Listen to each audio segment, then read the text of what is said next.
Hey, Lilia. Hello. I feel like I'm early, but it's only 2 minutes. So, No, I was thinking maybe they've decided not to do it today since right. what the Yeah, heck? I know. Well, How the are you doing? party's here. So, That's right. That's right. You guys doing okay? Your family doing okay? yeah, the holidays were hard, I think, but making it through. So, Good. yeah. I'm sure, especially the first holiday after your granddad's death would be tough. Yeah. My grandma's baking a lot of bread, or at least making a lot of dough, but not quite finishing the process.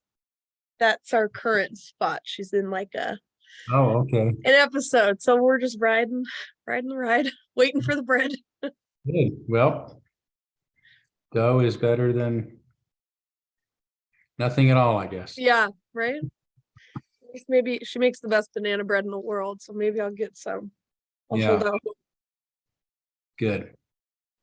Hey, there's Lynn and Stephen and Dorothy popping in. Hello there. Hello. Stephen, good to have you. It's late for you, right? 9 o'clock. Oh, you're muted. Oh, you're muted, Stephen. I thought it was just my laryngitis. Yeah, it is 9 o'clock, and I'll try to stay for as much as I can. Thank you for inviting me. Oh, so glad you could be here. Yeah, no, just leave whenever you need to, if you need to. I don't think there's anything major going on, so shouldn't be too difficult of a board meeting.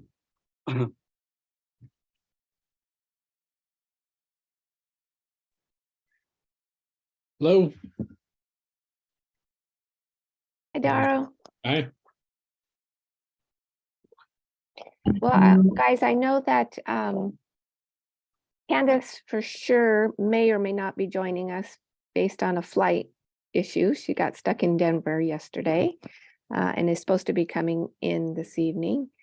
And Catherine just called me a few minutes ago and is having a little doggy daycare issue. So once we have at least a quorum, I think I can start. Is that correct, Tom? Was there a problem with me starting the meeting? And then Catherine can jump in. She said she might be 10 or 15 minutes. Would there be a problem with that?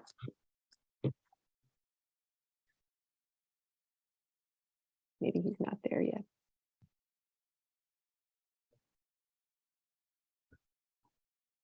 Hi. Hi, Tom. Did you hear my question? No, I was just collecting some stuff to work with here. Oh, well, Catherine called just a few minutes ago and said she is way late at doggy daycare. Can I start the meeting when we have a quorum? And she can pick it up when she comes? Oh, Is that a problem? no, not a problem. Vice President acts in the place of the president, and if you have a quorum for the meeting, you can go ahead with the meeting. Okay. Well, we'll wait for a quorum. One more, right? We need Yeah. 4. Yeah. Yeah, well, everybody enjoy the flooding or the snow or whatever happened at your house? All of it. Crazy weather. Yeah, well, those of us who live in the city have to help unplug storm drain accesses, and you just probably needed to get the ice and the slush off your driveway. Yeah, we had to get the drifts off first. Oh, yeah. Well, Mary and I delivered Meals on Wheels on Tuesday, and that was a challenge, because we're mostly on the back streets and Right. with the two-wheel drive car and ice underneath the slush. We didn't get stuck and I didn't fall down, so that That's worked. good. Good.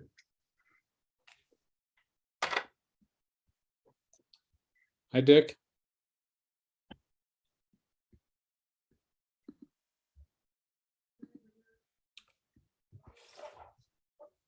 Hi, Dick. Dick makes a quorum for us. Should we wait? Who else is, oh, Betsy. Haven't heard from Betsy. Anybody hear from Betsy?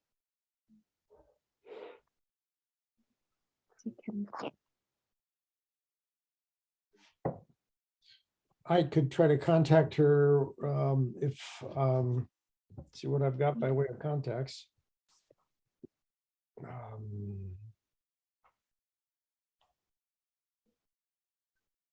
I've got some kind of contact. I have a phone number, so I will try her mobile phone.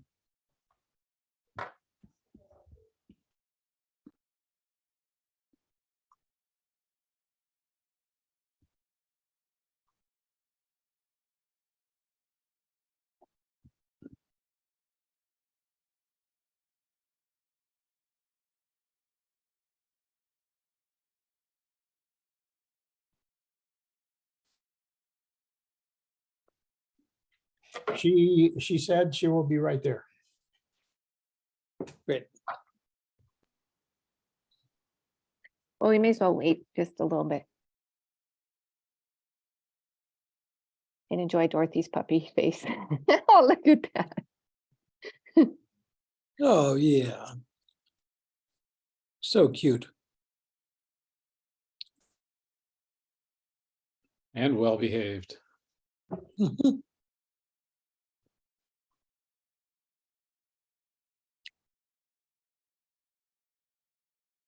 Oh, I said hi to everybody, including Julie, who I haven't seen for a while.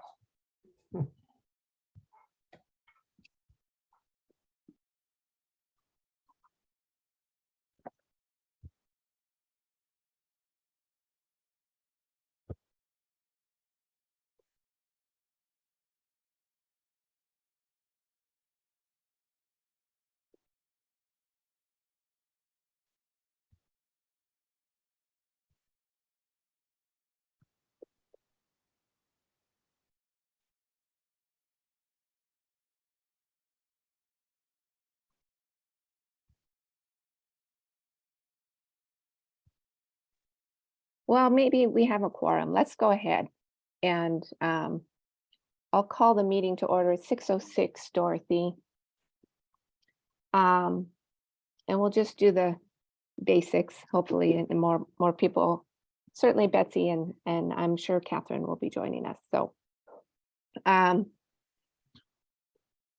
So are there any changes to amend the agenda for tonight's meeting if necessary? And I have a question about that, Tom.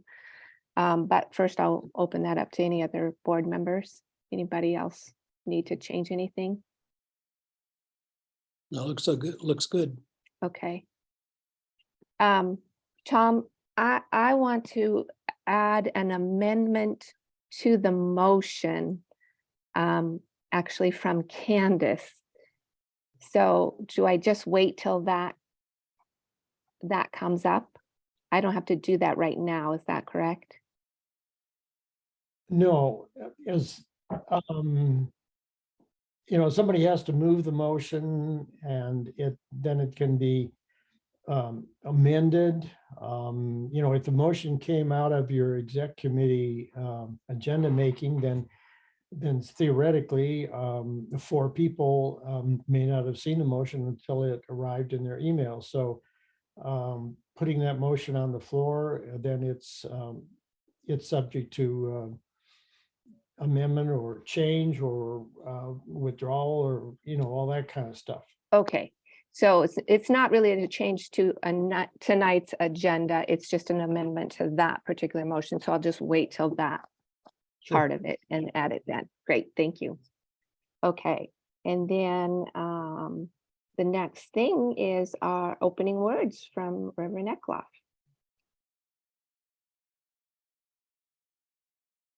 Okay, I've been reading a book by Francis Fukuyama. who's at Stanford, and this is called Liberalism and Its Discontents. And he's a very concise writer and a brilliant writer. So I recommend it to everyone. It's got a wonderful history of liberalism and the long tendency, at least since the 1920s, of different discontented folks and organizations trying to undermine it, and we're going through that some today. But the paragraph in here that I found rather hopeful, so I thought I would read it, since we are a liberal organization. It is absurd to think that at this point in history, we can reverse course and somehow walk back modern individualism, which would mean walking back the last 1,000 years of human history. Liberal individualism does not preclude or deny human sociability. It simply means that most social engagements in a liberal society will ideally be voluntary. You can join with other people, but what groups you are to join to the maximum extent possible are a matter of personal choice.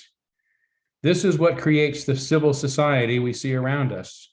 The core promise of liberalism to protect individual choice remains intensely desired by modern people, not just people in the West where liberalism and individualism were born, but now across the planet in society that is in the process of modernizing.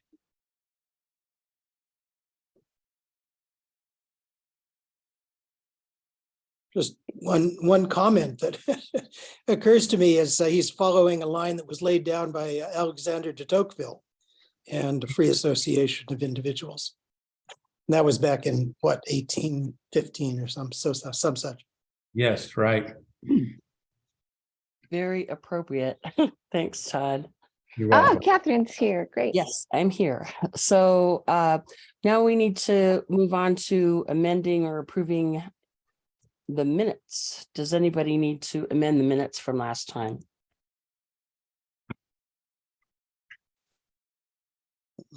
I had one question about it, actually, or one change recommendation of it. And it's in the section of the minister's report.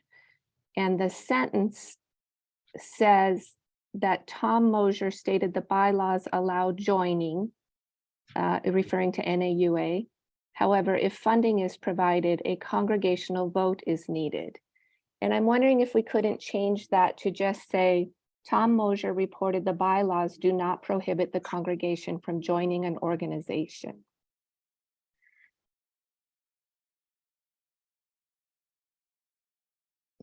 That sounds reasonable to me. What do you think, Tom? Well, if the minutes are to report what I said, and I said that, then it isn't really appropriate to change it, whether or not that needs to be further discussed probably is up to it. I don't recall specifically how I worded things, so it kind of boils down to to the recording, what was said. And there were, we can't change what I said in the minutes. We have to report what I said. Well, what I recall is you said that the bylaws do not say anything about us being unable to make that decision to join or not join an organization. That's true. And I remember a further conversation about discussion about when we joined the Spokane Alliance, there was a congregational vote about that because it was such a huge budgetary decision. And it came up at an annual meeting, not a special congregational meeting. But there isn't anything in our bylaws, and I can't imagine that you would have said something that is in our bylaws that's not in our bylaws. There isn't anything in our bylaws that says a congregational vote would be needed. So I'm certain that you, of all people, would not have said that. I could have said Again, I'm not recalling the exact content of the conversation, but if it involved a budgetary matter such as that would require a modification of the adopted budget, other than the kind of normal movement and shifting around of funds that can occur within a budget, and that is covered in our bylaws, then you would have to be at a congregational meeting to appropriate other funds. And I just that- don't that's the recall us getting context. that far into that conversation. I just wanted to make sure that that something incorrect that's not in our bylaws is not in our minutes. But I'm not, we can leave it if you think that you said something along those lines. I just thought we could just scratch it. I remember Tom saying something like that, or us having a discussion. I don't know if it was Yeah. Tom or others, that we had a discussion. If there's something that needs funding, if joining an organization means that we're going to have to pay to join that organization, then it should be up to the congregation to decide. And I don't know what the exact words were, but it's similar to what is in the minutes now. And I think that if my memory serves me right, I may have been the one who adduced the example of the Spokane Alliance and the fact that the mechanism for doing that is that when a budget is presented to the entire congregational at the congregational meeting in June, that it is identified as a line item, and then it can be discussed. It's identified, open for discussion, and the congregation can make its decision. And I assume that the very same mechanism would apply for any other, including NAWA, any other organization.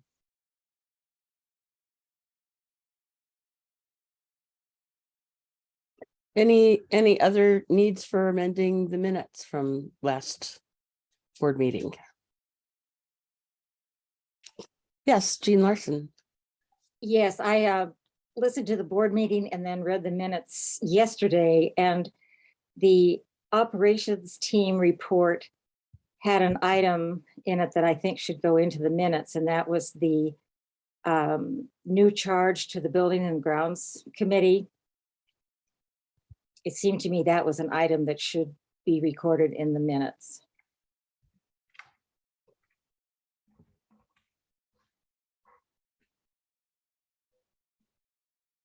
Is Catherine here? She could speak to Yes. that. Yes, I'm here. No, I'm sorry, Candace. Candace is not here. She's Okay.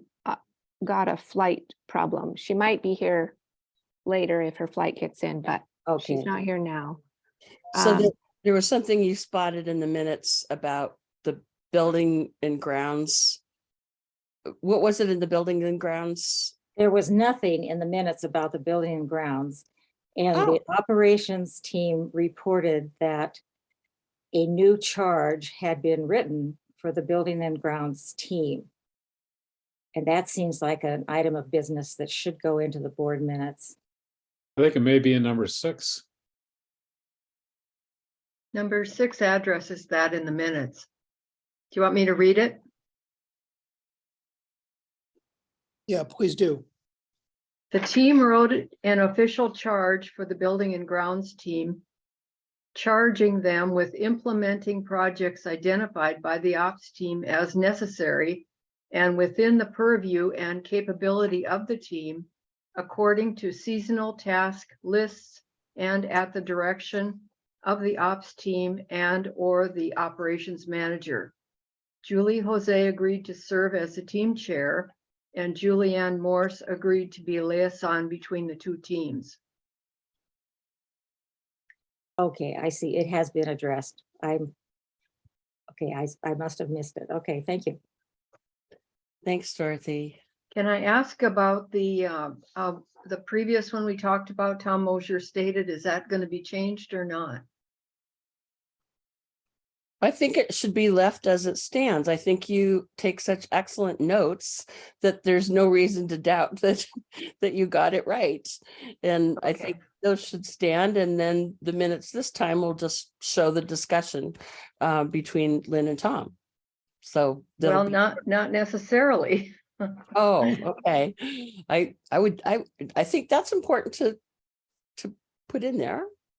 Well, Right. perhaps if you want me to include that in there, then maybe Lynn wants to read what she has proposed, because I didn't get that written down. Okay. If you feel that's necessary to be in there. Well, maybe just that there was a discussion between Lynn and Tom about what was said about our joining another organization, and whether or not that had to have congressional approval. Okay, I would add that, rather than leaving it ambiguous, it would be possible for someone, not volunteering, but to go back and listen to that part of the board meeting and come up with the correct wording for the next board meeting, so that we can be confident that the minutes accurately reflect it, since it's obviously of enough concern. I'll do that, Todd. Okay. I Yeah, brought it up. but we can just postpone it till next board meeting, and if it needs to be corrected, it can be corrected then. That way we don't have board minutes that are. Wondering what we said. Yeah, good idea. Very Thank good. you. Good Thanks, solution. Dorothy. Well, and irrespective of what you might find, if you find reason to change the wording, that was a beginning of a conversation in the greater picture. And that's not to say that that conversation can't continue with regard to tweaking the budget that we've got now adopted, if that were possible, versus a larger appropriation outside of the current budget that you might have to take to the next congregational meeting for, a funding amount, if that becomes an issue. So do we have any other amendments to the minutes?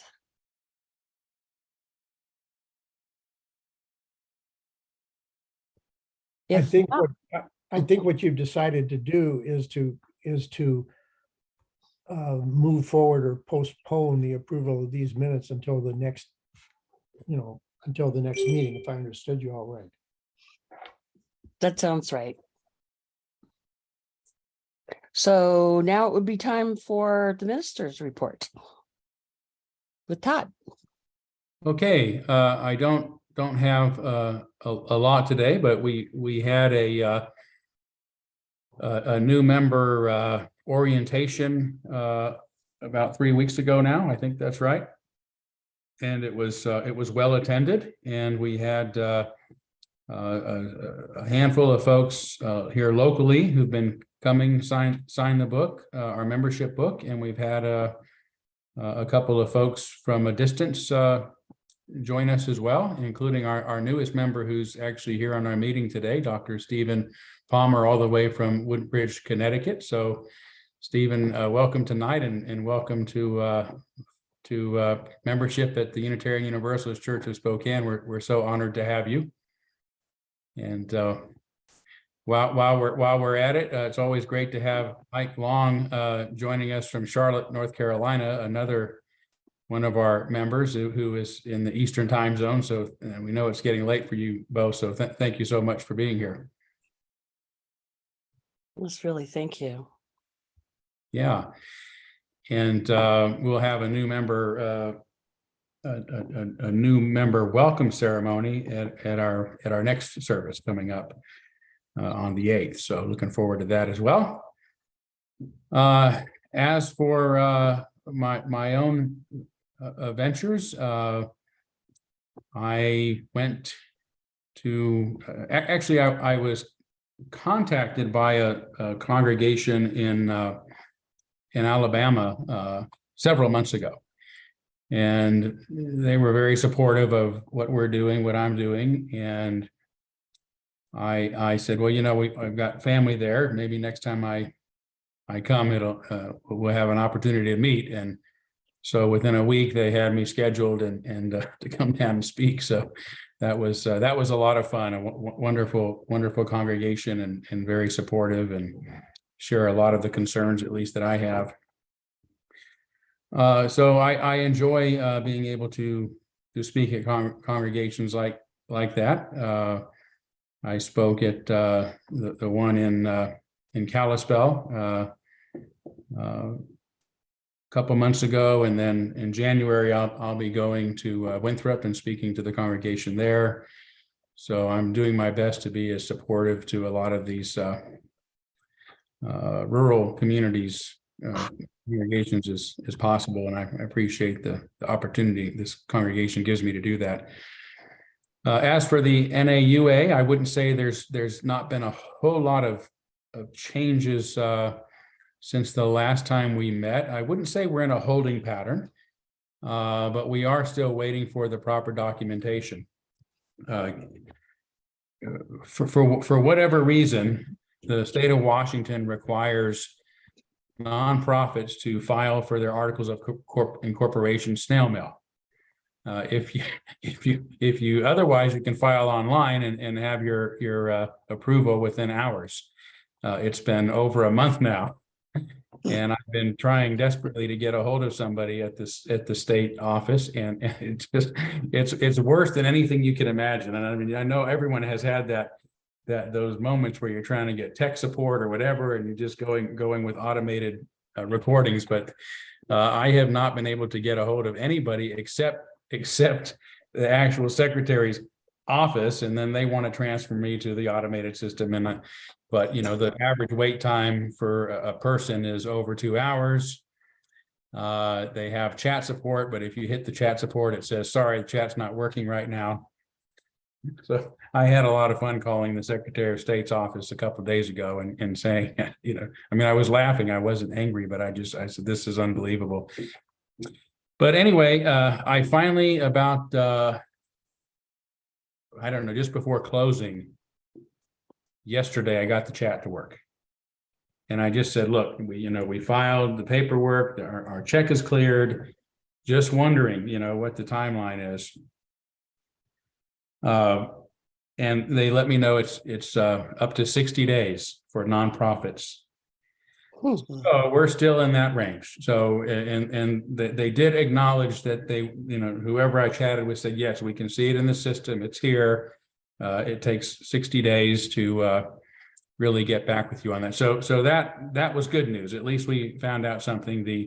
The assistant at the Secretary of State's office recommended that I just swing by their office in person and try to find out that way. And I said, I'm in Spokane. So, and oddly enough, he still said that would probably still be your best bet. So, And Todd, ever since COVID got started, every single governmental office that I have tried to be in contact with about anything, I've had the same response. And also, even going in person, there'll be a sign on the door saying you cannot, there's nobody you can see in the office. You need to call and make an appointment with so-and-so. So I think governmental offices have been fairly used to being inaccessible and are keeping that up for the time being anyway. Well, yeah, and I think like so many organizations, they just don't have the staff anymore to keep up with the demand, and that's impacting so many organizations just about everywhere we go. So it's hard to get angry, but I do have to laugh when the best suggestion is from the Secretary of State's office that I drive to Olympia and stand in line to ask how long is it going to take, right? So.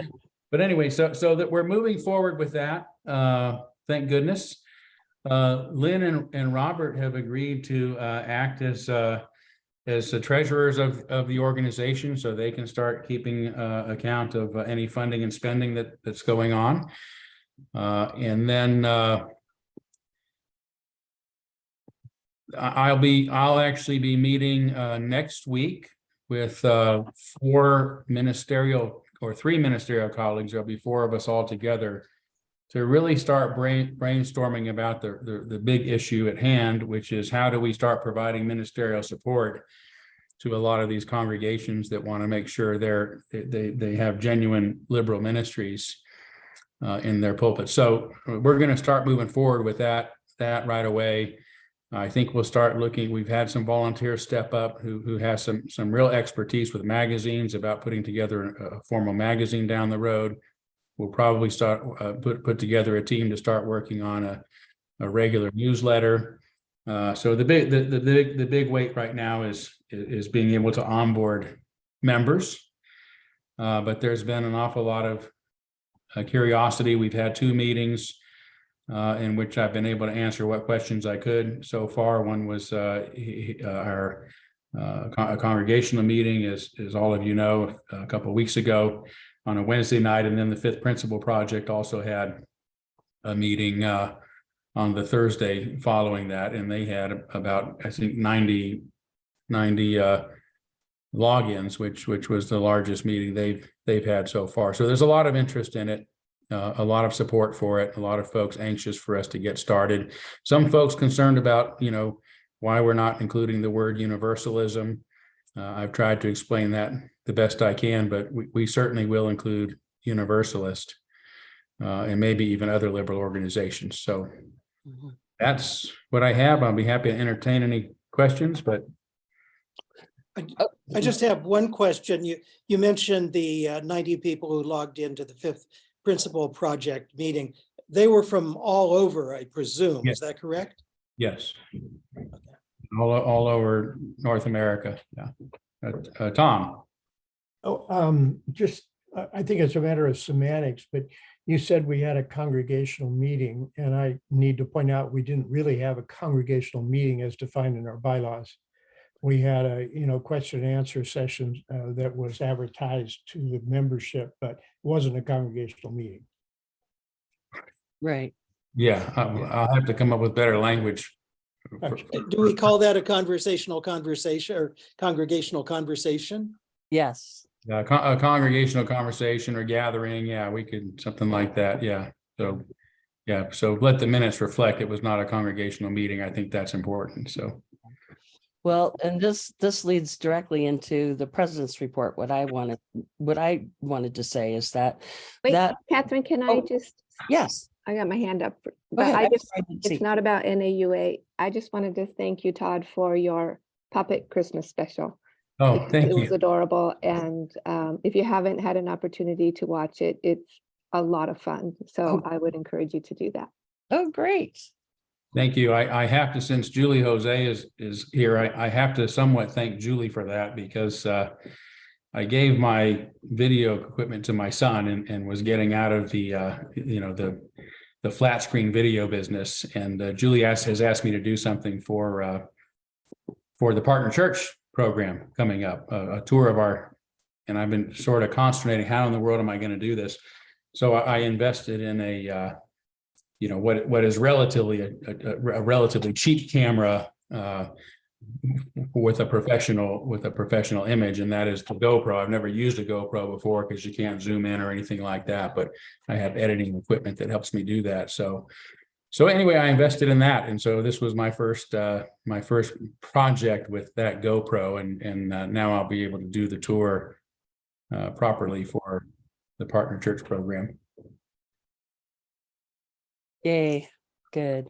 So I wanted to talk about, for the president's report, I just wanted to talk about the fact that the town hall presentation on the Fifth Principle Project's webpage of Todd talking about the NAUA is really great source material for anybody in our congregation that is interested in knowing more or has questions about, how our joining or anyone joining the NAUA would affect things. I feel pretty strongly that since you are certainly, one of the main point people, if not the point person, in the NAUA in terms of really speaking about this broadly, starting with the Gadfly papers. I think we should be, as a congregation, a charter member. And what I think I understand from our last session was that we could join as a church and become a charter member with a vote of the board, and especially if we look at it not having any impact upon our funding. Rather than having to wait until we have a congregational meeting to do that. And just, this isn't a formal vote, but can I just get sort of a show of hands about, am I expressing sort of what the feeling of the board is generally, that we would like to be a charter member, assuming it's not going to be a great economic outlay for us to do that? What do y'all think? So you had, there's a motion that you included, I think it was you, in the agenda. And I think that motion is a good motion, which is that we would take the next month in order to get input from the congregation in whatever ways. And then take a vote on this as a board at the at the meeting that we have in January, if I understand your motion correctly. I'm not trying to put words in your mouth, but that's what I understood when I read it. I was thinking that yes, that this would give time for anybody to register any disagreement. Ideally, I'd like to ask for anybody that is in disagreement with our joining to submit that in writing to the board, just so that we get a sense of the number of people that might have issues and what the issues are, and whether or not those issues have been adequately addressed. I don't see a downside to our being part of the NAUA and being a charter member, simply because our minister is really important. He's a big deal in this, and I want to support him, and I think that our congregation would as well. And Lynn, did you have something you wanted to say too? Well, I need to add an amendment to this motion from Candace, but Todd had his hand up first, so go ahead, Todd. I'm sorry, Todd. Yeah, I just wanted to clarify my memory of the conversation last time. There was a request for kind of a show of hands for folks who were in support of this, but it was just an informal show of support from this body as well as some others who were joining the meeting. It wasn't any sort of decision. There was some discussion around what would be the proper procedure in our congregation for joining an organization, since the bylaws don't actually call for a congregational vote on that. And there was a lot of agreement that there would be some conversations and feedback from the congregation before the board would enter into a formal relationship with any organization. I mean, I think a board has a right to join organizations on behalf of the congregation, but in fact, that's usually a responsibility of the board. But I also think that given the nature of this issue, it was also agreed upon that the board would come up with several ways of getting feedback from the congregation, and the meeting we had a couple of weeks ago was just one of those. And Lynn? So, so I need a little guidance from Mr. Mosier. So I can make this motion so we can see if it is seconded, or should I put the amendment in right away? Because then it's just. Well, okay. I did a little research on this once you. Oh, bless your heart.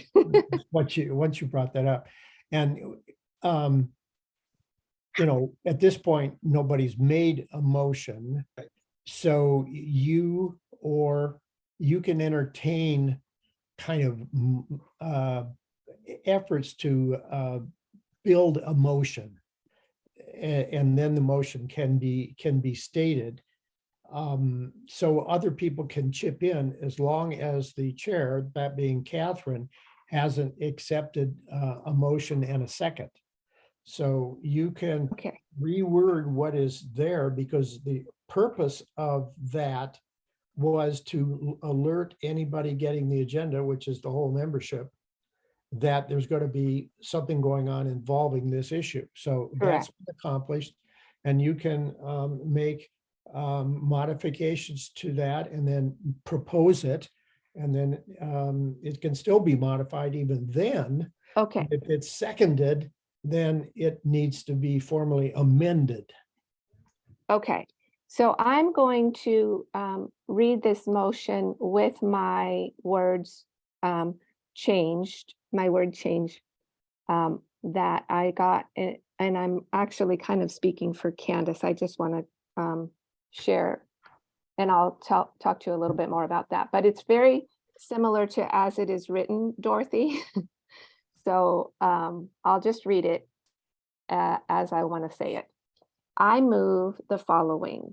Number one, that the Board of Trustees of UUCS be the decision-making body on whether to become a founding charter congregational member of the North American Unitarian Association, following, this is the change, following an advisory congregational survey to obtain member input, and to vote on that decision at the January 25th, 2023 board meeting. Number two, that the action in this motion is subject to reversal or modification by the UUCS congregation consistent with the UUCS bylaws for petition. That sounds beautiful to me. So I just want to add that Candace, she really wanted to be here, but she has also agreed to write the survey, which would ask for a yes or no input as to whether or not we would, members would like or advise the board to make this decision or not, and to have a place for people to write their whys, why not, or why are they for that. And she would also be the person willing to compile the data for us. That sounds perfect. Now we need a second, right? Well, I Oh, I have a I question. need you to read that, your phrase again. You're just including a phrase, right? correct. Can you just read it again? Yep, the phrase is right after NAUA, the initials, following an advisory congregational survey to obtain member input.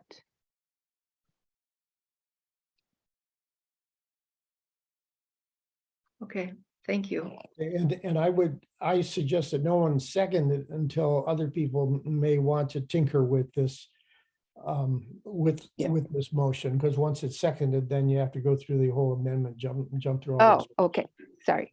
Correct. So I have a question and a thought.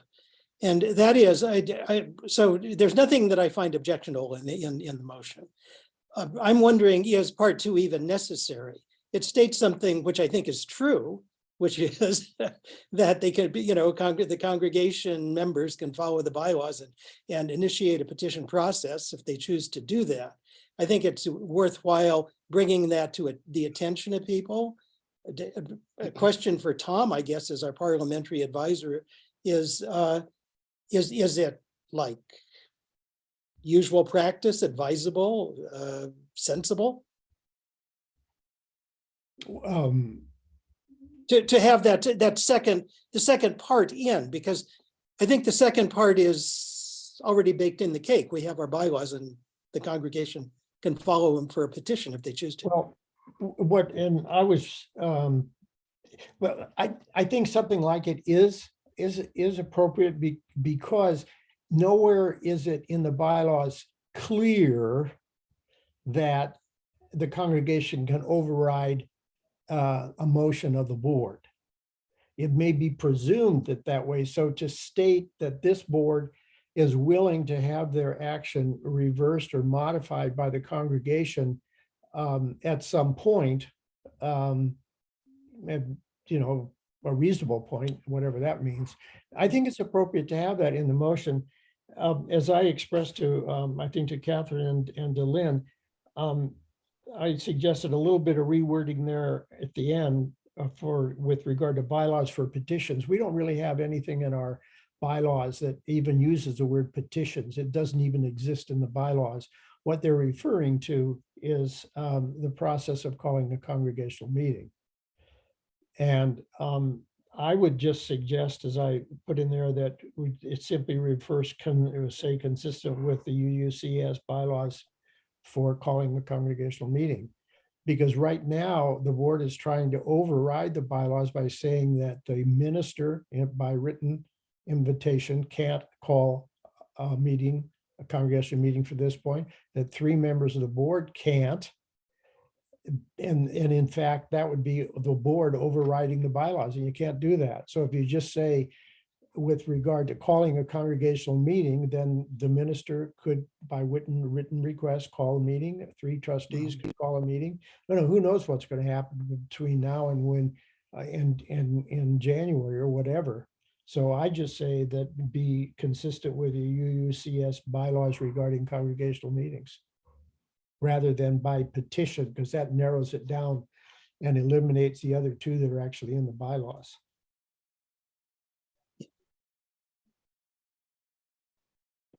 But do we need to, Comment. I'm Yes, sorry, Darrell. I'm sorry, Darrell, but do we need to say it at all? Anything about, I think that was, Dick's question.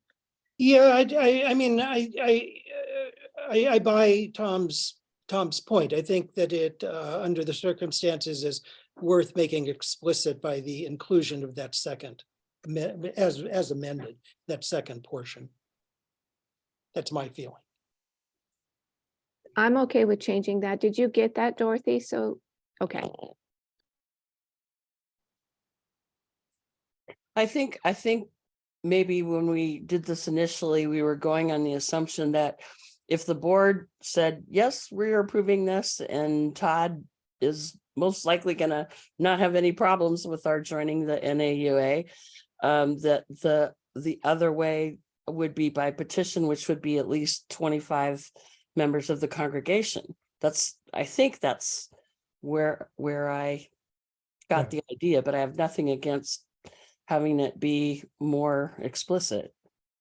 But on the other hand, if we're putting out a survey and actually hearing from everybody about what it is that their preference is, and writing if they have any problems with it, that may all be addressed, and it could just be a moot point. It could be just very clear that the congregation is in favor of this. Well, have a comment. just one follow-up on that, Darrell. You are right, but that assumes that there isn't something that would come up in the interim that would cause 3 board members or even Todd to say this isn't a good idea. Okay, all right, I got it. That's kind of where I'm coming from. Keep it open. I know what your intent was. Enough said. Yeah, okay, I see. I understand what you're saying now. Thank you. Yeah, Darrell? Yes, I'm generally not in favor of surveys. I don't think it adds a lot to the information we get. I think if we make it known that we're going to vote on this next month, and we look forward to getting input from congregants between now and then, in person or in writing or at the meeting next month, then I think we'll get a pretty good flavor of whether the congregation is behind this or not. Surveys can just be very, not very representative. So I think they're more representative, actually. I think that we'll have a higher response rate from people who say, yeah, go right ahead, we like this idea. Versus if we just ask for input, I think we're most likely to only hear from people who don't like the idea. So I like the survey idea. Anybody else have thoughts on that? it sort of occurs to me that it begs the question of how we go about it. And there are a number of ways that I could imagine, and I'm not advocating any one of them, but we could have like a table set up on Sundays at the back where we could gather information from people who want to come by and talk and perhaps leave something in writing. We could put something in our weekly Sun with a link where people could post comments. We could send out something by email. I mean, just a bunch of different mechanisms. And I think you'd probably, how shall I say? I think that you'd probably get largely the same response regardless of the mechanism if you tried to reach everyone with a mechanism. That would be my sense. Yeah. And Todd and then Betsy. Todd, you have your hand up next. Oops, we can't hear you though. Okay, yeah, so I think I would agree with Dick's comment. You know, a variety of input opportunities would probably serve the board well. Surveys, I think, can be problematic for the reasons that Carl suggests. So, for example, if you put out a survey and you only have a 10% response, then you know, you don't want to judge where the congregation is at based on such a small sampling. But we have tended to have unusually high responses to our surveys. I've seen surveys that have had as many as 90 or more members respond. So that would be a good sampling. But I would definitely not want to rely solely upon a survey without giving opportunities for people to give input in other ways. Great, that sounds good. And Betsy? Todd, when you say not rely solely on a survey without giving other opportunities for them to provide their feedback, when we say survey, are we thinking an automated, Survey Monkey kind of thing? Is that what we're planning, or? That's what Candace was suggesting, Betsy. She actually Okay. used the term vote. But I'm hesitant to put the word vote in there because that sounds like we're going to see what the vote says and go by that. And this is an advisory opportunity for members who are so inclined to give us their feedback.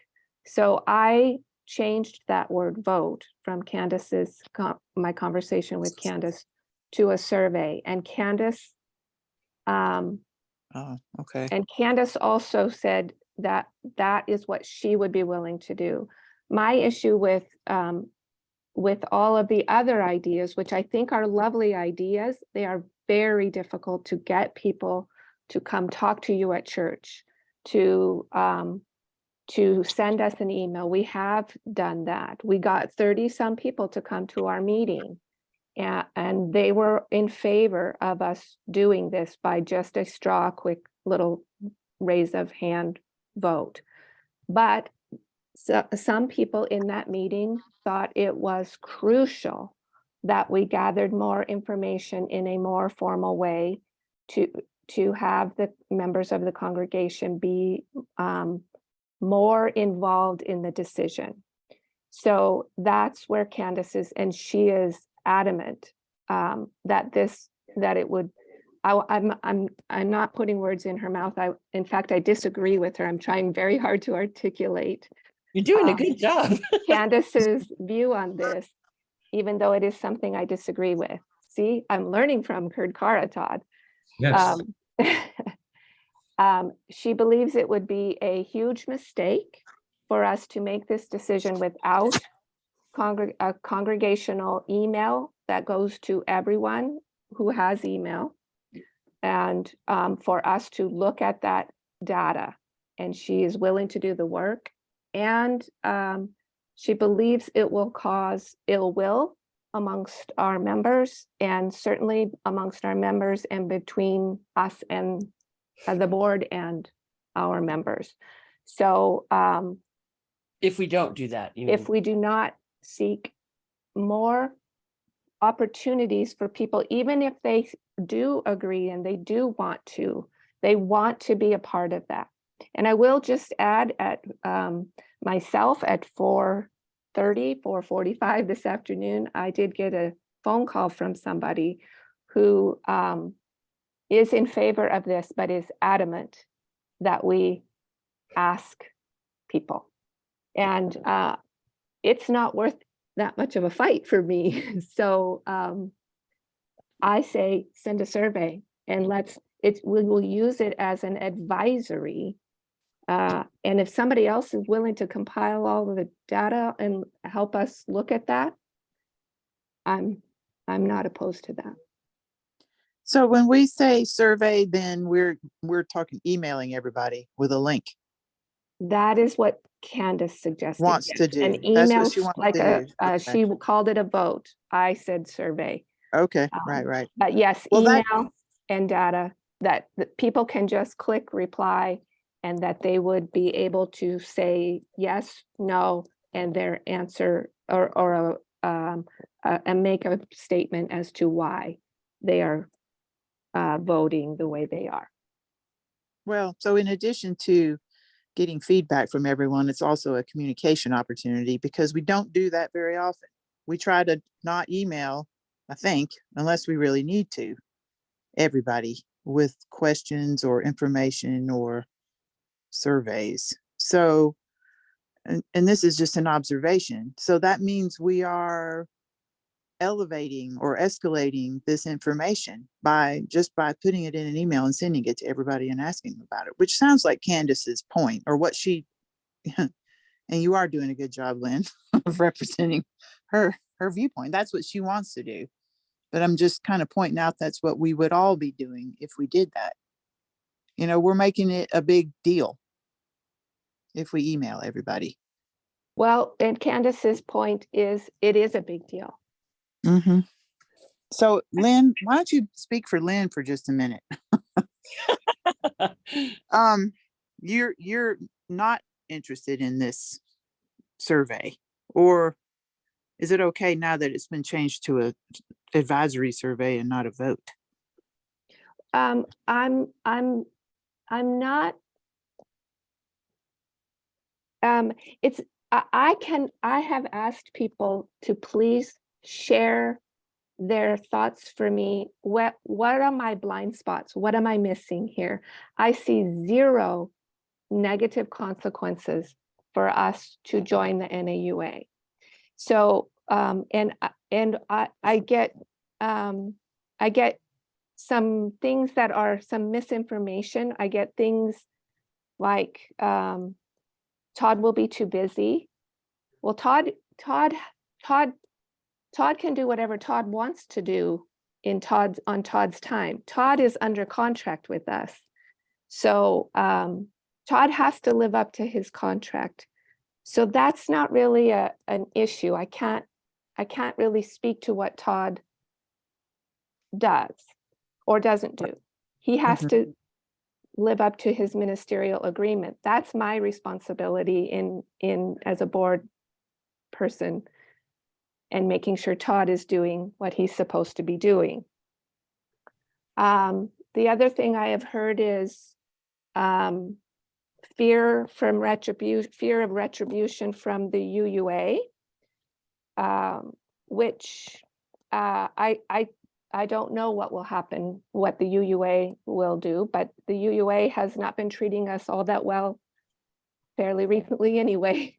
So I'm not too worried about that. And for me personally, as Lynn, I say that makes me want to do this even more if the UUA would treat us poorly because we made a service organization. And the only other thing that I know of is people are concerned about a budget as a budget item. And there is no budgetary fee system set up to join the NAUA right now. So we could join for $100. We could split what we give to the UUA. I mean, there are all kinds of ideas that we can come up with. And that right now is not something we have to worry about because there's not even a place to put a check into yet. There's no bank account. So Mhm. this is about becoming a charter member, one of the first members. And I see no negative consequences, but I may have very well, and I am open to the blind spots I may have. I just have not heard them yet. And I have asked people at church to come talk to me. We've talked in meetings. I think that Candace is probably right in that this survey would be the best way for people who are not likely to come up and talk to us to give us their input.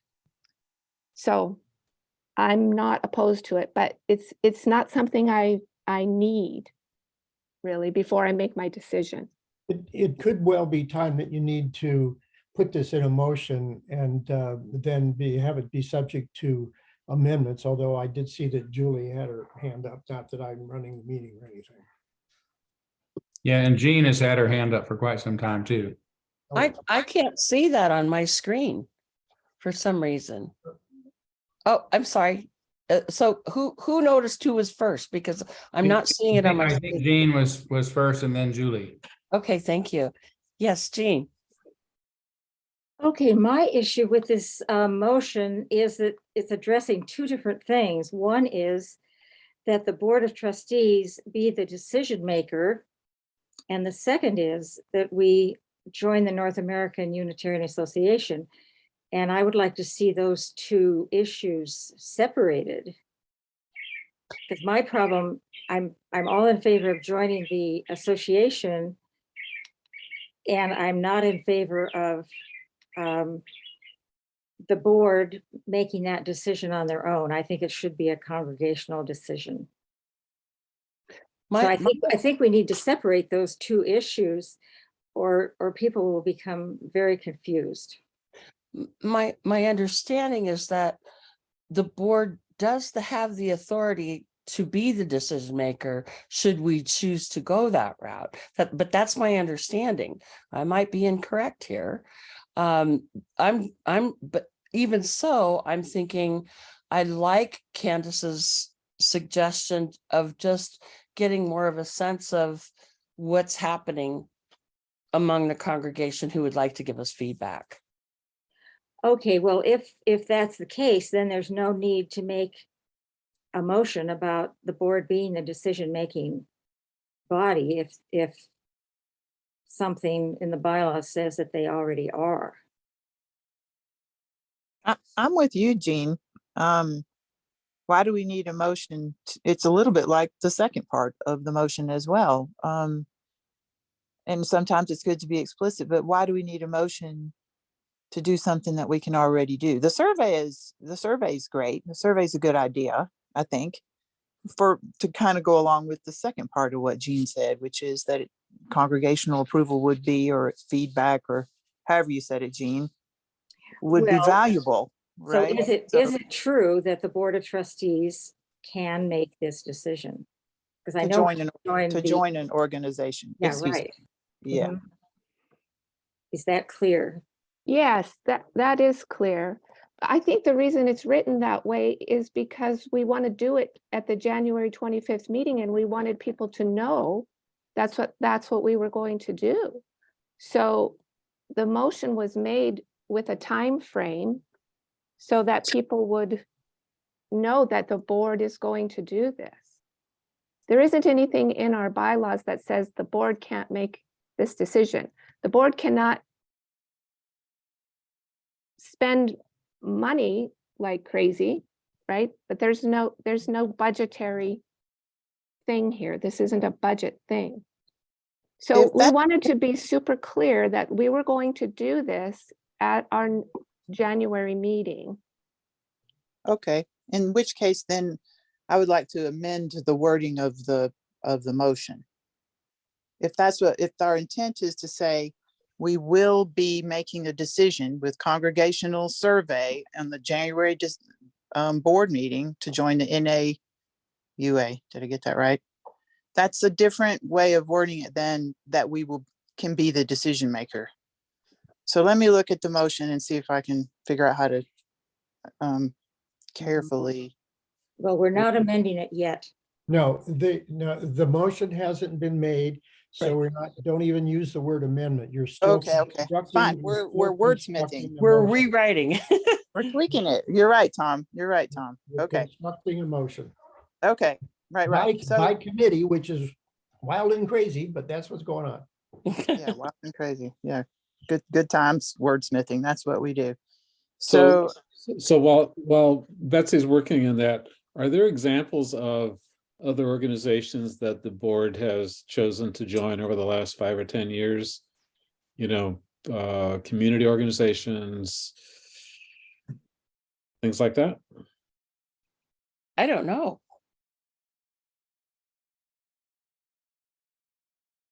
Does Todd know? You know, I can't think of any that we've formally joined, but there's not a lot of need for it. It's generally the responsibility of a board to enter into contract relationships on behalf of whatever organization they are have oversight over. So, you know, if there is a change to, if we're changing banks, you know, the board doesn't go to the congregation and say, we want to change our bank account. Can we have, we're going to take a survey and see if everyone is okay with that, right? That's just obviously understood that that's part of the board's business. So this would be entering into a formal relationship with an organization, which the board ultimately has to do, right? And the congregation can't do it. A representative of the congregation would have to do that, and that would be the board's place. So the question really comes down to our bylaws.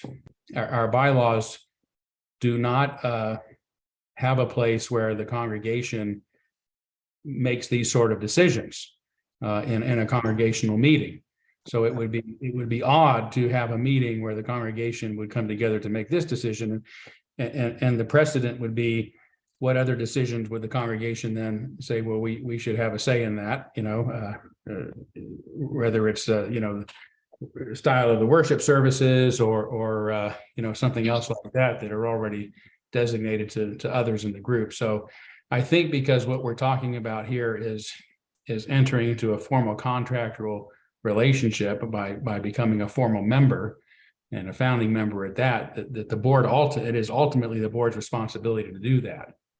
And so I think you have to do it as a good steward of the congregation to somehow do it, feeling that you have your thumbs on the pulse of the congregation itself. And that's where a variety of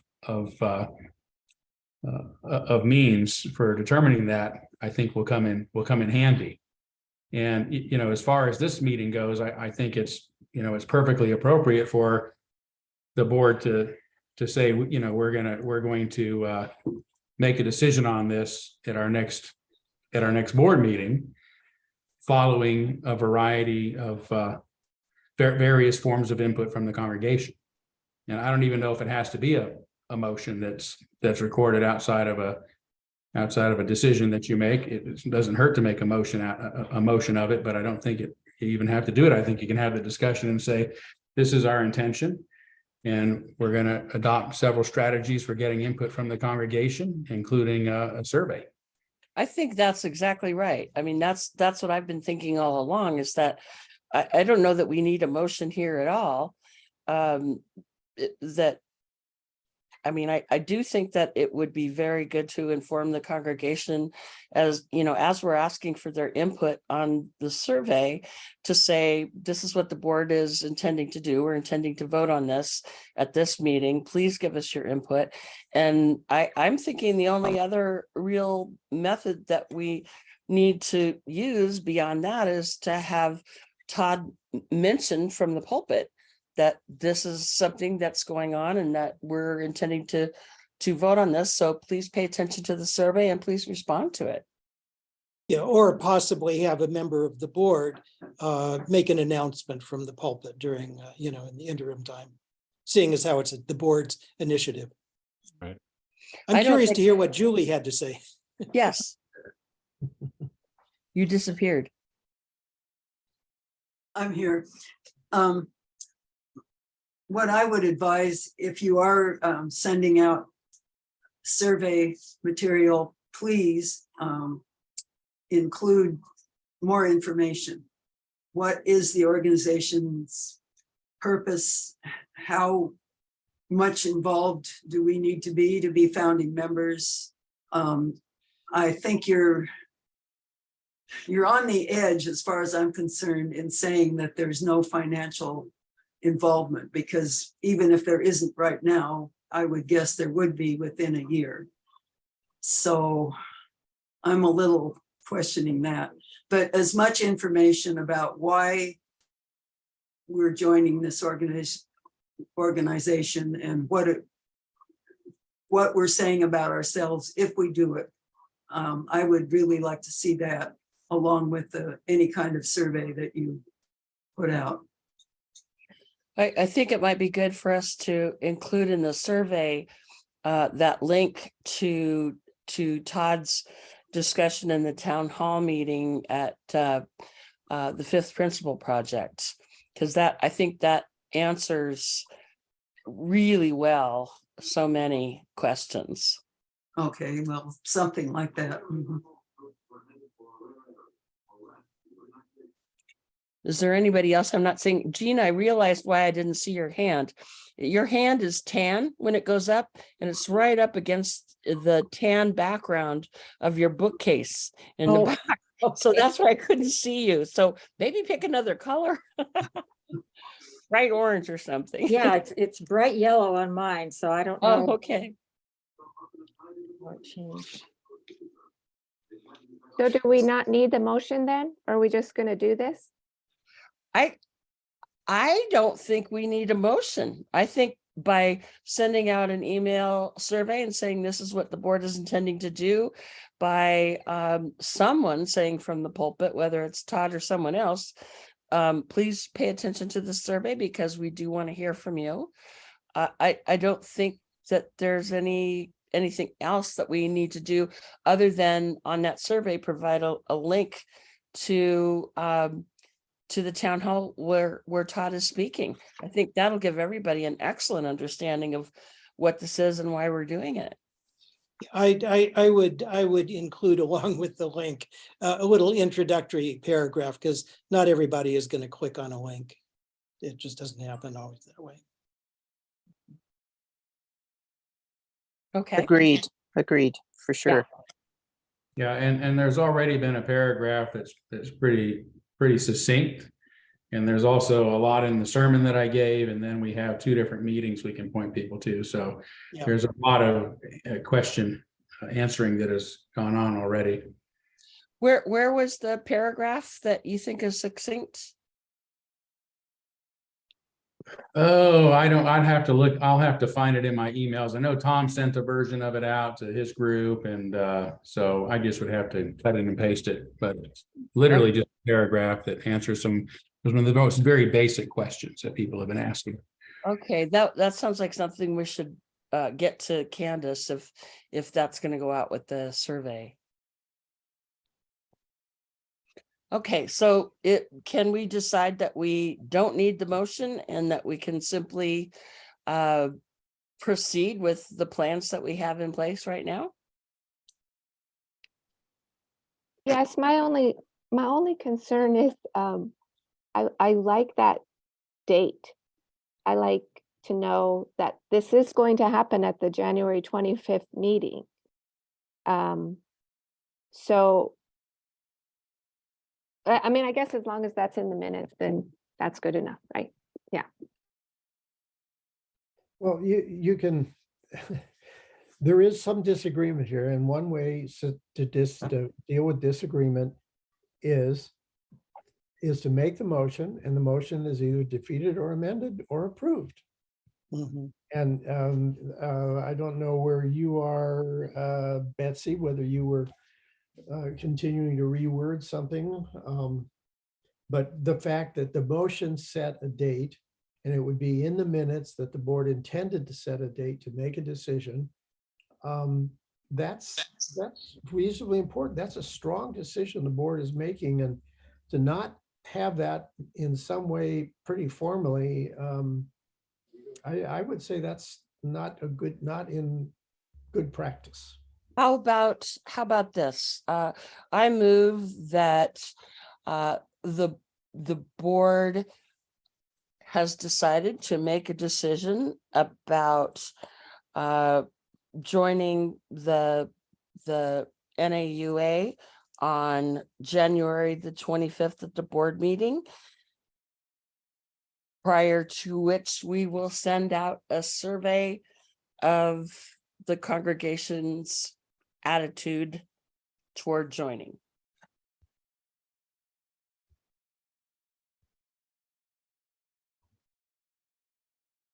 I think it's a good job on the fly, Catherine, but probably needs to be wordsmith. Okay, somebody Yeah. else wordsmith it then. I can't do it from here.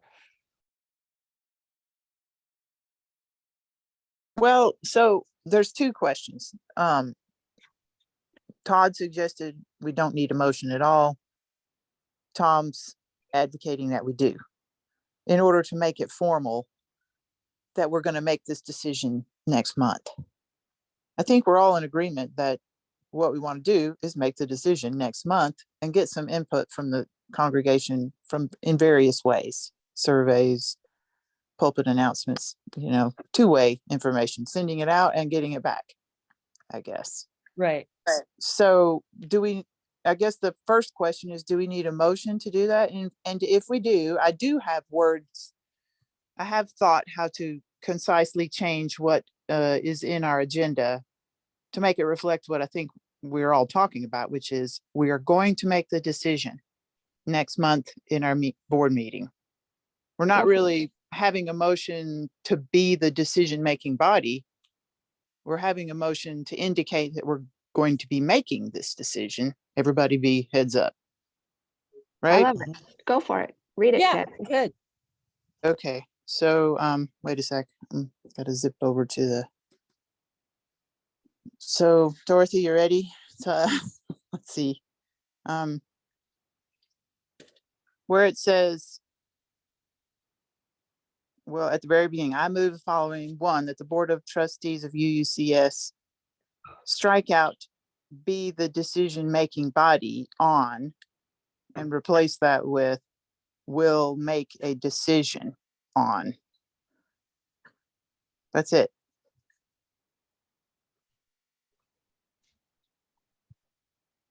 And ending after the January 25th board meeting, and then that's it. Well, more succinctly, you could just say the board moves that the congregation join the North American Unitarian Association, period. And then and that they will vote on the 25th of January. Then the rest of the information can be attached to the announcement, or it could be included, but it's just simply to say the board moves thus and so, without all the other verbiage. No, because we're not, as a board, making that decision right now. We're not saying, we can't say that all board members even are making the decision in favor of doing that. Oh, well, then say Betsy makes the motion then. Well, no, No, what we're we're not- trying to do, yeah, excuse me, Lynn, Go what ahead. we're trying to do, Jean, is we're trying to make this a two-step process. And in this meeting, we're given a heads up that we're gonna make the decision at the next meeting. So the first motion is just about that, is about this upcoming decision. We're not voting tonight on becoming NAUA members. We're trying to be,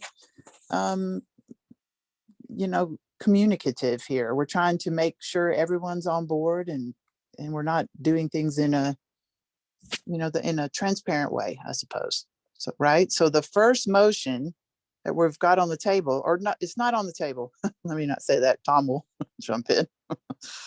The first motion that we're trying to get to agree on, I suppose, is just that we intend to vote in January, and we'll get congregational input between now and then. Yes. because that congregational input could sway someone. Absolutely. Exactly. Thank you, Lynn. That's why we're taking this two-step approach. We're not. Yes. Exactly. It's really more than 2 because we've been talking about this for a while, but does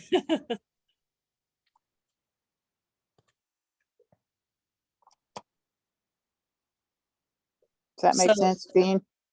So I liked how you worded that. And basically you ended it with a period after your word change in that top sentence. It ended with a period at the January 25th, 2023 board meeting. Period. Yes. Right. And then no part 2. Yeah, I agree. That Could sounds, could we have Dorothy read it back?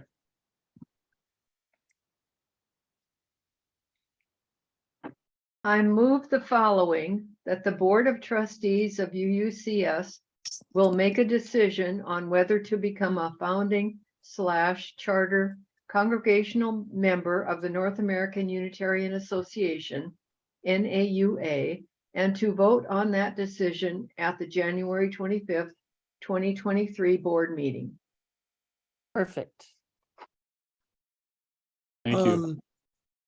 But Lynn's part is Todd- gone. Sorry. Dick. Candace's part is gone. I mean, Candace. Yeah. Yeah. I was in favor of Candace's addition about the survey, Dorothy, that Lynn put in there, that phrase that she added at the beginning of this discussion on this motion. Okay, let me do it again. Thank you. I move the following, that the Board of Trustees of UUCS will make a decision on whether to become a founding/charter congregational member of the North American Unitarian Association, NAUA, following an advisory congregational survey to obtain member input, and to vote on that decision at the January 25th, 2023 board meeting. Good. That's great. I like Yeah. it. I like that one. Do we want to Okay. vote on it? So now we need a second. Because Betsy's making that motion, is that correct? Sure. I'll second So I- it.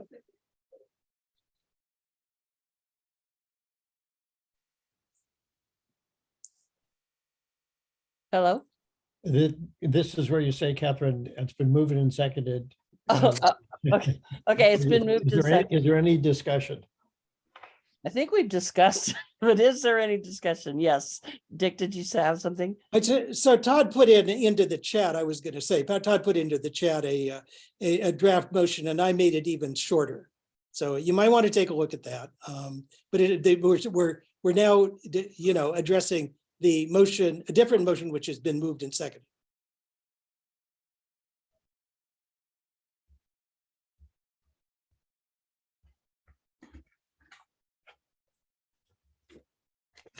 I like the one that Dorothy just read. Okay. Yeah, neither yours nor Todd's includes our Candace's addition.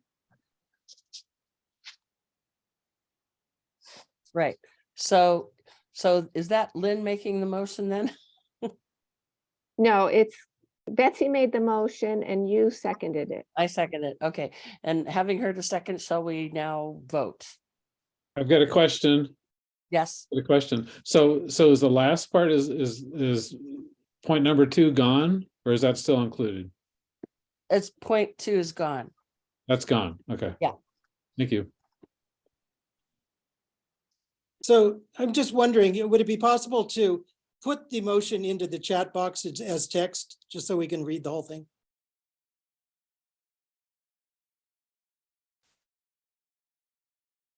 Are you asking Dorothy?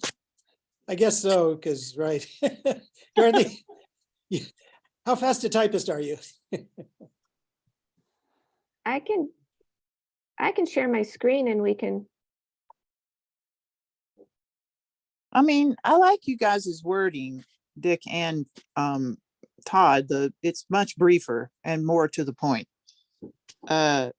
Maybe we could use that and just add the stuff about congregational input. Is that where you Well, were thinking of going, Dick, a little bit? Well, I mean, we're at the point where you have to have formal amendments since we have Why a do motion. you want me to read it? You want me to Sure. read it one more time? Yeah, why don't you read it one more time? You're the motion that's on the floor.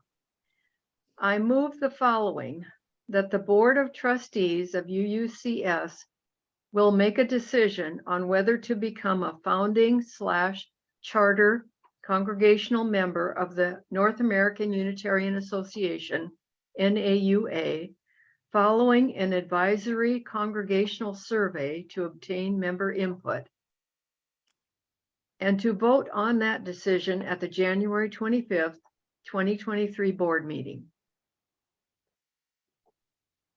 That's the version I like. Thank you. Now, just a point of clarity, is the last sentence of that about to vote on it in January redundant? Does it start off, seems like it starts off saying that's what you're going to do? That might make it shorter. No, because that would not include the actual date of the meeting. Oh, could you read the first part of it again? Okay, one more time. I move the following, that the Board of Trustees of UUCS will make a decision on whether to become a founding charter congregational member of the NAUA, following an advisory congregational survey to obtain member input, and to vote on that decision at the January 25th, 2023 board meeting. Yeah, that gets it all in there. I think it's good.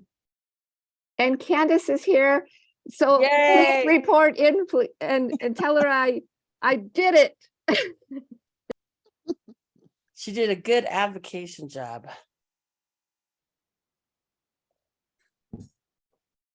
Welcome home, Candace. Thank you. It's good to be home. Candace, do you want me to read this or did you hear it? I The heard motion. it. Okay. I heard it. Yeah, thank you. So Betsy made the motion, I seconded it, and I would like, are we ready to take a vote? Yes, okay, let us now vote. So in Okay, favor, so all in favor? 1, 2, 3, 4, 5. So now we say, oh, me, 6. Okay. Okay. Yes. Oh, wait. When okay, I can't. 7. Yes, I can't see Everybody has voted yes. everybody voted yes. Okay, it passes with unanimous approval.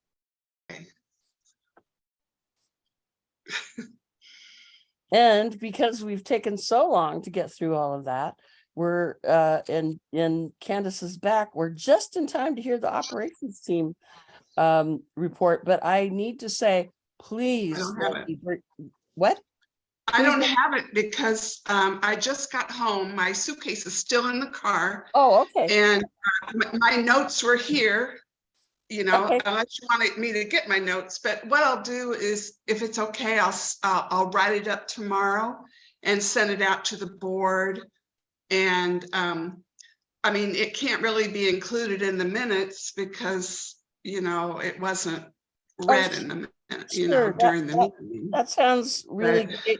Unless you know of something really big and dramatic that's happening, then that is right off the top of your head, then that sounds perfect. And we can There's just, nothing on the top of my head. okay. Well, that's good because we have not had time to talk about the board budget priorities yet. And I was fearing that we might get to the end of this meeting and not have time to do that. I do want to say that in summary, all of you, every single board member had in the position of either 1 or 2, essentially the idea of fostering community and community engagement among the congregation. And I mean, our being able to be in fellowship with each other. And so I am also curious to hear about some of the ideas, because some people mentioned that they had individual ideas that they wanted to propose about how to do that. And I want to hear that very much. One of my concerns, and maybe this is just me, but I haven't gone to any even large-ish group gatherings at all for about 2 years now. And I know there must be other people like me. And so I'm worried about a couple of things. A lot of the ideas that I would have would normally take place in an in-person way. And I know that's how a lot of people would really like to have church be again. And so I guess I'm also throwing out the question of how possible is that, and what other methods do we have of having a real way to be with each other if it's not in person? And or, you know, any ideas you have about fostering community in person? So can I ask a point of clarity here on the goal of this part of the board meeting? Yes. Is it to be able to get your priorities together? Because I know Rebecca's been breathing down your neck to have those priorities in, or to actually discuss how those priorities will be carried out. Because this could be a very rich but long conversation just on this one issue. I'm thinking about that ultimately it's about how you carry things out, because priorities don't really mean anything unless you're saying what it is you plan to do about those priorities. But Rebecca has to have that because their budget's starting now. She doesn't have our priorities, and she must have that list in order to get this budget process rolling. So we've got to get that, the list of our priorities. And if community is number one, then that's great. That's it. I mean, there were some people that talked about, you know, the building and budget, but we've really covered that as an issue. And I feel like that's really being handled very well. And the other is the idea of some potential computer software, electronic fund for connecting us all better. And so, but it all comes down to our being able to be engaged with each other. And I don't know where to place that in terms of a monetary value on a budget. So Lynn, you might know much more about this than I do. No, I don't. I just think if those are our 3 top priorities, then that's great. That's what Rebecca needs. She needs to know it's connection, community connection. She needs to know it's building and grounds or building maintenance or updates or whatever. And she needs to know it's technology. Those are our budget priorities. And then as long as Rebecca gets that information, she can take the rest from there for that budgeting process. So and then we can talk all we want to about how we go about, how the board particularly wants to go about manifesting these. Perfect. That's great. I like how you mentioned those 3 things that we can get to her, but I also think it's useful to talk about different people's ideas about how to implement any of these things. Oh, yes, Lilia.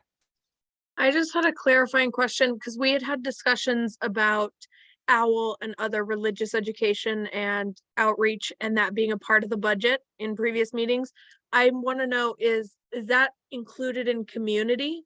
I believe so.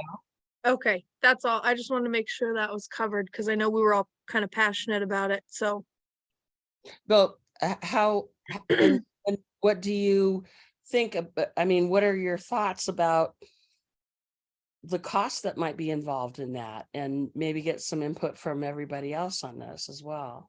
yeah, I'm not sure of a specific number because I've done zero research into it, but I know we had talked about the idea of maybe hiring somebody or something to use or to get social media more up and going, specifically around community outreach for OWL and religious education services. I know that because I'm involved in OWL and that planning, we are not ready for that. Like we've had talks about, we just don't have enough prepared to fully officially start reaching out. So I don't have specific ideas because we kind of put it on a pause, waiting for, I don't even know what, it's confusing, but I just wanted to make sure that that was going to be included in any kind of future budget for the baby. I'm not so sure that I would want to devote very much into social media about that, because I'm thinking that our target group probably has more skills than the rest of us for putting that out there for practically free. You know, that's just my thoughts about the budget, and I'm sure others have thoughts there too. Tom, you're raising your hand. Well, just to follow up on that discussion. If you're going to talk about the OWL program, just seems to me that a budget item for the OWL program, $5,000, $4,000, $3,000. They don't know what they're going to do. They know they need to do something. If there's $5,000 in a line item for the OWL program, and it turns out they can get a lot of free help, you only spend $1,000. That means you got $4,000 to spend somewhere else. But you know, this is such an important program because we can draw other youth from the community into this. So it needs to be a line item, and I believe that you all ought to consider it as one of the priorities. The other thing that I think should be a priority that is my pet peeve for the last probably 20 years is that there should be adequate funding for the reserve and maintenance capital reserve fund. Because if we don't do that, we're going to be going out looking for buried treasure sometime down the line, and we aren't going to find any buried treasure. I wonder if you were here with us, Tom, when we talked about that, about what has been already put aside for the maintenance of the building. I was there, and I just said to myself, like, I think I have a bleeding tongue providing my tongue. It isn't anywhere near enough. You don't think so? I'm absolutely certain it's not enough. Because I was thinking it was. No, it's not. And that comes from 20 years of messing around with this project. Yeah, Todd. Yeah, so again, just kind of a reminder about how the process will work is it would be unusual for the board to designate a certain amount by naming priorities. They should rise to the top of the surface in the budgeting process itself as board priorities. It's not always the case because sometimes we just don't have the funding, and the capital repair and replacement fund is in remarkable shape considering our neglect of that fund over the years. But you know, when you start looking at the big ticket items that could go, you know, like the HVAC, you know, we could spend everything we have right now and still not have enough, let alone the mystical roof that keeps lasting, which is probably $100,000 job. And I don't, you know, I mean, we could, the reality is we don't have a lot of money to put in that. It usually ends up that way as we go through the budget process. But as long as we keep it as a priority, and I think that's what you meant by building and grounds was the capital repair and replacement fund. I'm assuming that was the fund that. So I think it is a priority. As for the, you know, if you wanted to make OWL a priority of the board, again, it'd be unusual to suggest an actual amount, you know, and even if you do, that may or may not happen through the budgeting process. But I just keep that in mind that generally what we're looking for is as we start to budget and we look at our fixed cost and we look at our expected income, what would the board like us to focus on? Because basically there's a really narrow range there between fixed cost and excess income. And then we have to figure out what are we going to do with that excess income? And that's where the board's priorities come in. Lynn, you want to say something too here? Thank you. I was going to say something very similar to that. I do think that the buildings and grounds priority was meant to talk about that long-term budget Yes. or building kind of stuff. As far as OWL, and I don't mean to be, I don't want to hurt your feelings, Lily, but it's not, it's definitely not, it's not a priority for me as a board, However, RE and I guess I would say outreach, right? That's really what we're looking for. I just want to, remind us all that our budget priorities have to be related somehow to our ends statements. And all of those things are, particularly technology and community, and because those are ways of keeping us together. A particular program like OWL, though, I mean, OWL's been having problems since I was an OWL instructor, and it has nothing to do with you or anyone. People aren't there. And I don't know if they're just too busy or not interested or what. There are many, many reasons, probably. But I think it would be very strange, too, for a board to say we want to make OWL a priority. Outreach about what is going on when you're ready, sure. Or about what services we have in RE for families, sure. That makes sense to me, to make advertising or outreach a board priority for any of those kinds of programs. Yeah, can I say, just to clarify, that is what I meant. I said OWL only because that's specifically what is on my mind right now. But our previous conversations were, as you just said, more focused around outreach. However, I think this is just to say it because I feel like I got to say it, is outreach to youth and people who are younger, I think is super important, and the only way that our church is going to continue. And I feel very strongly about that. And I am unfortunately, I'm one of very few young people involved in our church. And I think that is sad because it's the greatest place on earth and we have a wonderful community, and I wish my peers were more interested and people younger than me. And obviously I have a bias because I'm a teacher and I love kids, but I'm happy. I think it's correct to word it more as outreach and advertisement. But for me personally, I know I'm a brand new board member, I'm still learning, thank you for your patience, but I think that it is critical that we put outreach and advertisement as one of our priorities, because it's the only way we're going to survive. I'm thinking that what you're talking about in terms of outreach, that sounds like a brainstorming activity.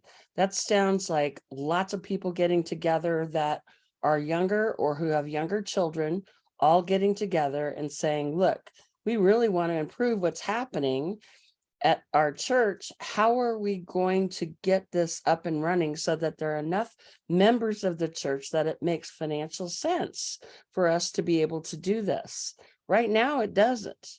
So that's a brainstorming activity, which costs nothing but time and energy by the people that are interested. However, I would be willing to work with you on that. And I would be willing to help you in reaching out to other people that might have better ideas and suggestions and ways that we can reach out for free. Because I think that's really what we need to do. Other than maybe placing an ad in the Inlander on a regular basis for, practically nothing for a community space. Or I think there are ways that we can do things without it costing any money necessarily. And Todd, do you have your hand up? Yes. If I can just be real quick again, just another point of the budget process so everyone understands. So we have the board priorities. When we're budgeting, we try to put those in a central place, but it is also typical that various teams will also put out financial requests. Those tend to become a bit more detailed because the teams tend to know what things are going to cost and what they'd like to have money for. So I think it'd be really great, Lilia, if in addition to doing your great push as a board member on the importance of this, to get with Stephanie and make sure when she puts in her, her team's request, that you ask for some monies for OWL as well as, I think, OWL is an interesting problem, as some have suggested. But there are a lot of younger folks who are going to social media, and right now, for example, if you go on the website and do a search for Unitarians and whatnot, our church may not even come up, right? Because we're not actively engaging that process on Google so that it comes up, one of the first things. So there's ways to do that, and whether that costs money or just takes a little bit of genius from those who know, but making that a priority would be part of, I think, what the board is getting at when it comes to community. But you do have the other option of getting with Stephanie and coming up with some specific numbers too. Yeah, I'll send her an email tonight because I tend to forget everything. So I'll send her an email tonight and bring that up. Thank you. But Sure. Lilia, Yeah. keep in touch with me too if you want me to be helpful in any way, because I would really like to help with that. Yeah, I definitely think more people than myself need to be at that meeting because it has been difficult because nobody knows how to make the next step, but I think it needs to happen. And I'm getting extra passionate about it. I think it's the most important thing in my eyes. So Great.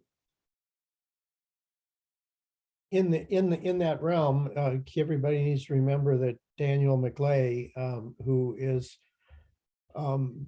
older guy, like me, but he's very active in certain aspects of this social media and can be of great technical help in putting out the word. Part of the reason we don't have, as has been pointed out, young people around the church is because, an ad in the Inlander isn't going to attract any kid because the kid's not reading the Inlander. Simple as that.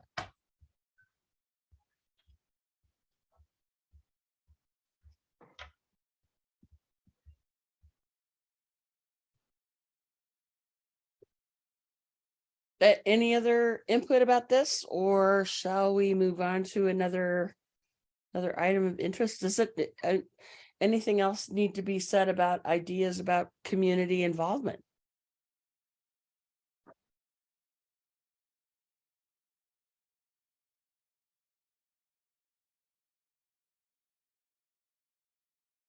Okay, so let's maybe move to policies, procedures, subcommittee update from Lynn and Tom. Well, we are making progress. Still meeting on Thursday afternoons from 1 to about 2:30, but we always go over. And we are finished with, well, we've already gone, I already told you that reported that we've gone through all of the bylaws to see the references to the policies and procedures. Now we are working our way through the policy and procedures, or the policy governance document, it's called. And we have just finished up section 2.6. There are, I believe, 5 sections fully. We don't have anything to bring forward to you this month. We're going to wait until we're all the way through this document and bring all of that to you, unless we get to something that seems very urgent. And we've done that twice now so far, to have you take a look at something that needed immediate attention.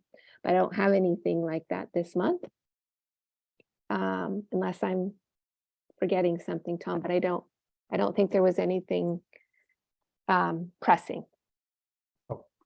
The only thing I would add is that as we go through the existing policy governance document, and we find something that might trigger an adjustment or an amendment to the bylaws, that's always in the back of our mind. We're going back and forth about this. Where does this thought belong and where does that thought belong? And another item that I have done, and we haven't gotten to the discussion point on this, is there's an older policy and procedures manual that that goes back quite a number of years, was actually pre-policy governance. And I've gone through it and just identified some sections that we need to look at to see if there's anything in that older document that should be addressed in the newer policy and procedures that we're working on, or maybe even something that needs to be in the bylaws. So it's kind of, to me, it's like a suggestion list of thoughts that we want to make sure we cover if they need to be covered. So that's something that I've done on my own, and we haven't gotten to that as a team of two yet.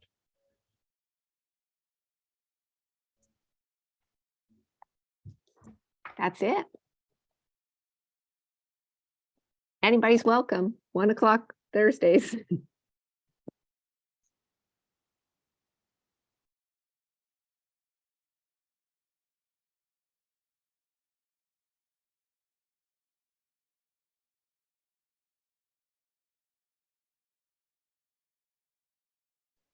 I'm sorry, I hit my mute button on accident. I was basically saying that we've hit my goal, which is to actually be done about 10 minutes early. And unless there is something else that anybody really feels a burning desire to share. Yes, Lynn? I do. Sorry. Okay, come on, Lynn.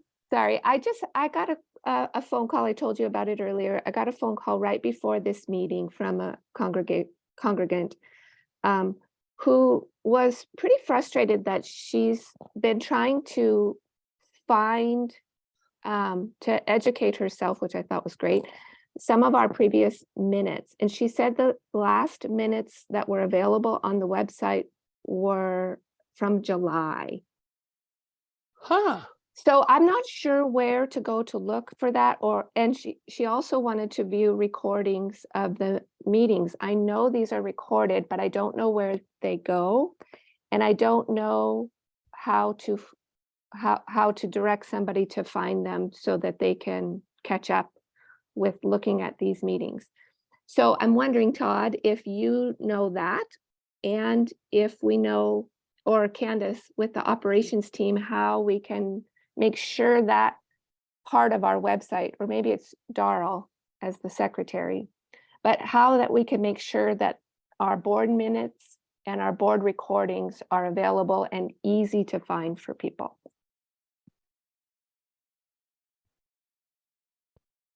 Yeah.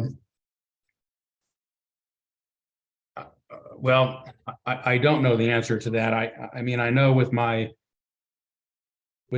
sermons and my sermon transcript, the sermons go up immediately because they're recorded on Sundays through Boxcast, and then my sermon transcripts go up as soon as I proof them and submitted them. So I would think there's something in the process around how does the recording get to somebody at the office? Who is that person? When does that happen? When do the minutes get to them? And who is that person? My guess is it's Rebecca. She tends to take on a lot of that stuff herself, rather than designate it to Michelle. But I think that's the first question that I would ask is, what is the process? What happens after tonight? With this recording, who does it go to? Who's responsible for sending it? Who is somebody responsible for looking it up? What is the process that what do we think is supposed to happen, and what's the reality of what's happening, and who's involved? So basically, we have to figure out a process to make sure that it happens as soon as possible, and then that it's easily accessible on our website, which I imagine is just under the membership part of that portal. But I don't know if that answers your question, Lynn, but I'm suspecting there's a procedural problem right now that we have to figure out what is the process and what would we prefer to see. Yeah, I get that's. Oh, go ahead. Oh, I had assumed that was something that Rebecca regularly did, but maybe that's just a poor assumption. I'm looking at, I did a Google search for UUCS minutes. And as Lynn suggested, the latest posted board meeting minutes is July 27th. There are posted video of the board meetings. The latest one is February 23rd, 2022. So there's obviously a way to get it done, both for the minutes and the recordings. And I'm not sure why that's not occurring. Do you want me to check with Rebecca? That would be great. I'm also curious because when Jean was on here earlier, she said that she had just looked at both the last meeting and read the minutes. So I'm curious as to where you found them, Jean. Okay, I had to I had to go to YouTube to find the recording of the last meeting, November 30th. And once I got there, several times I got Niagara Falls before I finally hit enough buttons so that the meeting actually came up and then I could watch it. And to get the minutes, I just called Catherine and asked her to send me the minutes. Okay. So Dorothy, can I ask you, do you after the minutes are approved, do you submit them to Rebecca? Immediately After But- they're approved? after they're approved, so that would be a month later. Right, you know. right.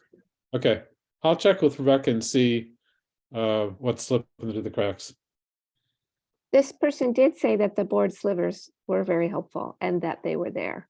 Yes. She could see the board slivers, but wanted more information, Sure. wanted the details of the minutes. So So these slivers were filed under board news, which seemed pretty obscure to me. I mean, you had to go to members and then to the portal and then to board news to find the slivers. I think those slivers should be in the sun. I think they are in the sun. I think so. Oh, okay. Yeah, they Yeah. start off in the sun and then maybe they get Yeah. added to another category. I don't know. They're posted to the sun. Doesn't it start in the sun and then there's a link to continue with them? Isn't that the way it's done? Thank you, Jarl, for, Yeah, I'll check. yeah, that will be great. I'm sure, yeah, I'm glad that somebody pointed out that this was a problem because I had no idea.